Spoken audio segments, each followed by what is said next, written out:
चंद्रयान-3 को इंडिया 14 जुलाई को लॉन्च कर दिया है। ये इंडिया की थर्ड अटेम्प्ट है मून तक पहुंचने की, जो 615 करोड़ में तैयार होके गया है। पिछले चंद्रयान से बेहतर होके। टोकने वाली बात ये है, जहां नासा जैसे स्पेस सेंटर 20-30 बिलियन डॉलर खर्चा करके मून तक पहुंचते हैं, वहां पे हमारे इंडिया की इसरो स्पेस सेंटर से सिर्फ 615 करोड़ में तैयार होके गया है। लेकिन दिमाग में ये 4 सवाल जरूर पैदा होता है। क्या इंडिया इस बार सॉफ्ट लैंडिंग कर पाएगा? क्या जरूरत है इंडिया को मून तक पहुंचने की? क्या mission Chandrayaan-3 India space centre को इम्प्रूवमेंट कर सकता है? क्या इसरो नासा से भी पावरफुल बन सकता है? चलिए ये सारे सवाल को इस वीडियो में दूर करते हैं। इंडिया को मिलाकर आज तक 11 कंट्रीज मून पर सॉफ्ट लैंडिंग करने की प्रयास किए हैं, लेकिन उसमें से सिर्फ 3 कंट्रीज सक्सेसफुली सॉफ्ट लैंडिंग कर पाए हैं, रूसिया, अमेरिका एंड चाइना। देखा जाए तो मून में सॉफ्ट लैंडिंग करने का सक्सेस रेट 27% है। आज तक कई सारे कंट्रीज मून को एक्सप्लोर करने की प्रयास कर रहे हैं। सबसे पहले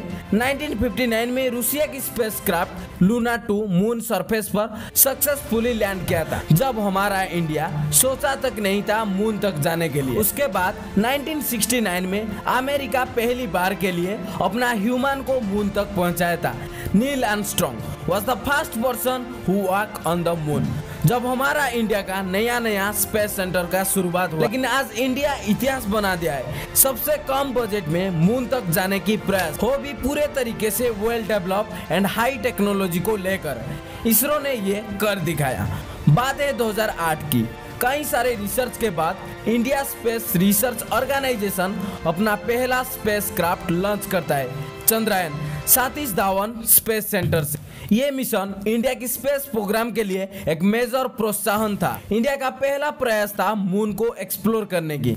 भारत ने 22 अक्टूबर 2008 को रात 12:52 पर श्रीहरिकोटा आंध्र प्रदेश में सतीश धवन स्पेस सेंटर से PSLV एक्सेल रॉकेट का उपयोग करके स्पेस क्राफ्ट लॉन्च किया। स्पेस क्राफ्ट को 8 नवंबर 2008 को लूनर ऑर्बिट में इंसर्ट किया गया था। लगभग 1 साल बाद ऑर्बिटर को स्टार ट्रैकर, पोर थर्मल शील्डिंग ऐसे और भी टेक्निकल इशू आना शुरू हो गया था।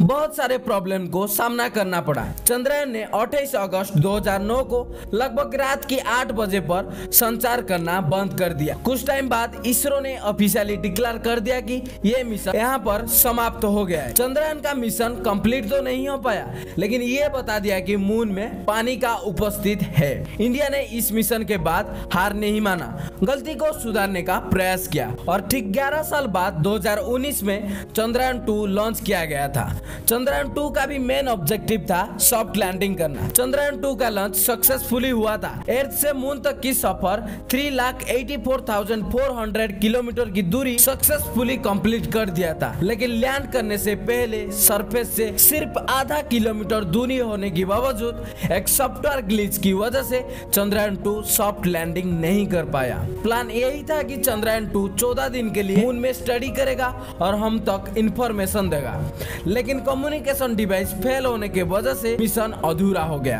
अब चंद्रयान-3 ये मिस्टेक रेक्टिफाई करना चाहता है। ये एक सुनहरा चांस है हमारा इम्प्रूवमेंट टेक्नोलॉजी को प्रूव करने की। चंद्रयान-3 इस बार सॉफ्ट लैंडिंग कर पाएगा, क्योंकि सबसे इम्पोर्टेंट है उसका लैंडिंग लोकेशन। अगर इसरो इस मिशन को सक्सेसफुली एग्जीक्यूट करके चांद की साउथ पोल पर जांच शुरू हो जाती है, तो भारत वो पहला देश बन सकता है जो डाटा से अर्थ की जन्म की रियल स्टोरी प्रैक्टिकली प्रूव कर सकता है। बढ़ते हैं हमारा पैदा हुआ सवाल पर, क्या चंद्रयान-3 सॉफ्ट लैंडिंग कर पाएगा? जी हाँ, श्योरली तो हम बोल नहीं सकते, लेकिन मैक्सिमम चांसेस है सॉफ्ट लैंडिंग, बिकॉज इस बार इसरो ने एक ऐसा लोकेशन चूज किया है साउथ पोल पर जहां टेक्निकल ग्लिच होने की चांसेस बहुत कम है। जब चंद्रयान लॉन्च करेगा, ग्रेजुअली उसका स्पीड स्लो होके लैंड करेगा, ऐसे सेंसर को कोई भी डिफेक्ट ना आए। लैंड होने से पहले लैंडिंग साइट को और एक बार स्कैन करेगा और परफेक्टली लैंडिंग स्पेस पर लैंड करेगा। दूसरा क्वेश्चन,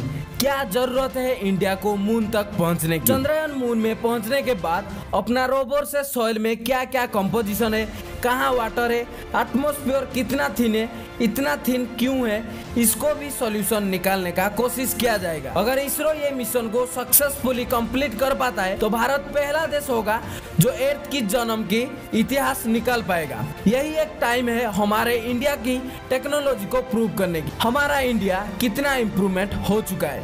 तीसरा क्वेश्चन, क्या mission Chandrayaan 3 India space centre को इम्प्रूवमेंट कर सकता है? बहुत ही ज्यादा इम्प्रूवमेंट हो सकता है। इसरो अगर एक बार सेफ लैंडिंग हो जाती है तो हम इम्पोर्टेंट इंटरनेशनल स्पेस प्रोजेक्ट ले सकते हैं, जो आज नासा कर रहा है और बहुत पैसा कमा रहा है। इसरो सिर्फ हमारे देश के लिए सैटेलाइट नहीं बना रहा, बल्कि फॉरेन देश के लिए भी बना रहा है, उसमें से पैसा कमा रहा है। आज तक इसरो ने 28 देशों के लिए सैटेलाइट्स बना चुका है, 239 सैटेलाइट्स। ऐसे और भी बहुत सारे प्रोजेक्ट आ सकता है और हमारे स्पेस सेंटर को इम्प्रूवमेंट कर सकता है। क्या इसरो नासा से भी पावरफुल बन सकता है? हमको पता है नासा के पास जितना पैसा है हमारे इसरो के पास उतना पैसा तो नहीं। नासा की बजट इसरो से 15 गुना ज्यादा है, लेकिन मैं फिर भी बोल सकता हूँ कि हमारा इसरो नासा से भी पावरफुल बन सकता है। इतना कम बजट में इसरो की साइंटिस्ट स्पेस क्राफ्ट बना कर दिखा। बात सिर्फ पैसा का नहीं, एफिशिएंसी, टैलेंट, कंसिस्टेंसी का भी है, जो हमें एक दिन नासा से भी पावरफुल बना सकता है। हमें हमारे इसरो डिपार्टमेंट के लिए अप्रिशिएट करना चाहिए। जो बड़े बड़े स्पेस सेंटर नहीं कर पाते हैं वो हमारे इसरो कर दिखाए। 2 बार नाकामी के बाद फिर से खड़ा होकर मून जाने का सफर शुरू किया। जिस इंडिया को गरीबी का कंट्री कहा जाता था, इंडिया आज 5th लार्जेस्ट इकोनॉमी बन गया है। धीरे धीरे टेक्नोलॉजी इंप्रूवमेंट हो रहा है। हमारा इंडिया दिन बे दिन बढ़ते जा रहा है और अगले कुछ सालों में एक पावरफुल कंट्री बन सकता है। अगर हमारे वीडियो से आपको कुछ सीखने को मिली है तो हमारे चैनल को जरूर सब्सक्राइब करना और शेयर करना। जय हिंद।